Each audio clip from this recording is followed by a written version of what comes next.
নমস্কার ও আসসালামু আলাইকুম। ওয়ালাইকুম আসসালাম।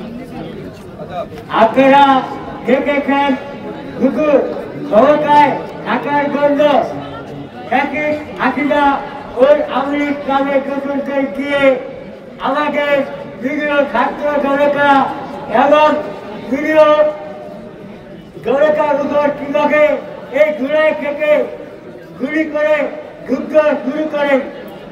এমনকি 5 আগস্ট যাত্রাবাড়ি খালের সামনে খুব কাছ থেকে এই আমেরিকার গোচরের নবাব পুলিশরা আমার মুখে খুব কাছ থেকে গুলি করে আমার মুখে ছিন্ন ভিন্ন করে দেয়।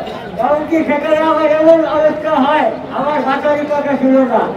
কিন্তু ভগবানের আশীর্বাদে ভগবানের কৃপায় আপনাদের আশীর্বাদে আমরা এখনো বেঁচে আছি। আর তাই আমি আপনাদেরকে বলতে চাই যে এই বাংলাদেশে যেহেতু আপনাদের আশীর্বাদে আমি নতুন জীবন পেয়েছি, তাই এই বাকি জীবন আপনাদের জনকল্যাণে দেশের স্বার্থে নিজেকে উৎসর্গ করে দেব এবং এই দেশের দুর্নীতিবাদ চাঁদাবাজ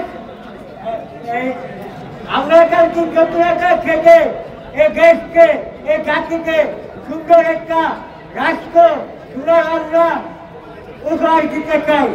আর এর জন্য যদি আমাদেরকে আবারও যুদ্ধ করতে হয়, জীবন দিতে হয়, দিতে প্রস্তুত আছি। ইনকলাব জিন্দাবাদ। আপনারা সবাই